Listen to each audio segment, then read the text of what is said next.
السلام علیکم، welcome back ناظرین۔ غازی یوسف کے گنڈے مریم کے ریسٹورنٹ میں گھس کر توڑ پھوڑ شروع کر دیتے ہیں۔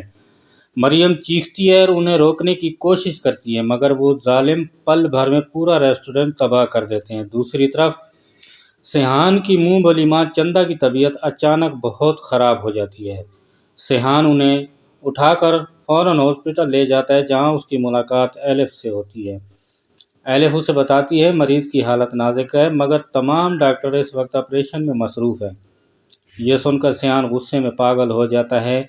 وہ اپنی بندوق نکالتا ہے اور وارڈ کے بیچ کھڑا ہو کر چیختا ہے، اگر چندہ کا علاج فوراً نہ ہوا تو آج یہاں سے کوئی بھی اپنے پیروں پر زندہ واپس نہیں جائے گا۔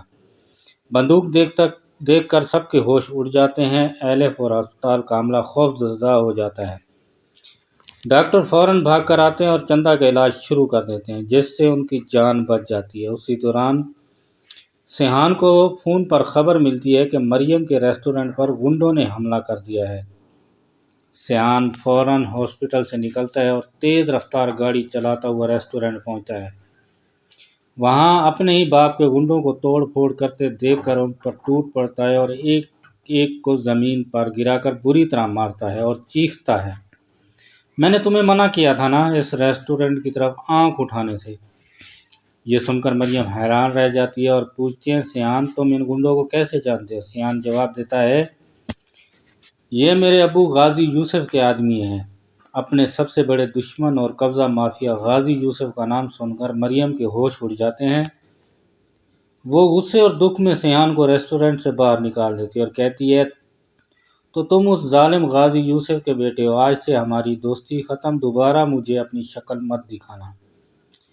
سیحان ٹوٹے دل کے ساتھ گھر جاتا ہے اور غصے سے اپنے باپ کے سامنے کھڑا ہو جاتا ہے اور کہتا ہے، آپ نے میرے منع کرنے کے باوجود وہاں توڑ پھوڑ کیوں کروائی؟ غازی یوسف کہکا لگا کر کہتا ہے، ہمارے کام میں یہی ہوتا ہے سیحان، جس کے پاس طاقت اور دولت ہو دنیا اسی کی ہوتی ہے۔ مگر آج پہلی بار سیحان اپنے باپ کے خلاف کھڑا ہو جاتا ہے اور کہتا ہے، اگر آپ کی طاقت وہاں چلے گی تو میرا انصاف بھی وہیں کھڑا ہوگا۔ میں دیکھتا ہوں آپ وہ ریسٹورنٹ کیسے چھینتے ہیں۔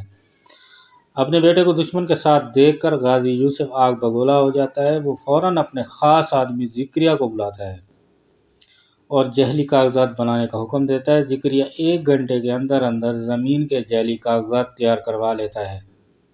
اگلے دن غازی یوسف پولیس انسپکٹر اور ایک بھاری بلڈوزر کے ساتھ مریم کے ریسٹورنٹ پہنچ جاتا ہے۔ وہ جعلی کاغذات دکھاتے ہوئے چیختا ہے، یہ زمین میری ہے، ان عورتوں کو یہاں سے نکالو اور اس ریسٹورنٹ کو مٹا دو۔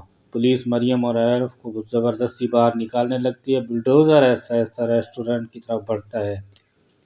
مریم روتی ہے، ایلف بے بسی سے چیختی ہے۔ اچانک ایک گاڑی آ کر بلڈوزر کے سامنے زوردار بریک لگاتی ہے۔ گاڑی سے سیحان باہر نکلتا ہے اور بلڈوزر کے سامنے آ کر کھڑا ہو جاتا ہے۔ وہ ہوا میں ہائی کورٹ کا اصلی اسٹے آرڈر لہراتا ہے، جو اس نے اپنی جان خطرے میں ڈال کر حاصل کیا ہوتا ہے۔ سیحان انسپکٹر کو آرڈر دکھاتے ہوئے کہتا ہے، جب تک عدالت کا حتمی فیصلہ نہیں آتا اس زمین کی ایک اینٹ بھی نہیں ہلے گی۔ غازی یوسف اپنے منصوبے کو ناکام ہوتا دیکھ کر پاگل ہو جاتا ہے۔ وہ اچانک بندوق نکالتا ہے اور سیحان کے سینے پر تان دیتا ہے، تو اپنے باپ کے خلاف جا کر میری زمین چھینے گا؟ میں تجھے زندہ نہیں چھوڑوں گا۔ وہ بندوق لوڈ کرتا ہے اور ایلف سے منظر دیکھ کر خوف سے چیخ اٹھتی ہے۔ ویڈیو کیسی لگی کمنٹ کر کے اپنی رائے کا ضرور اظہار کریں۔ چینل کو سبسکرائب لازمی کر دیں۔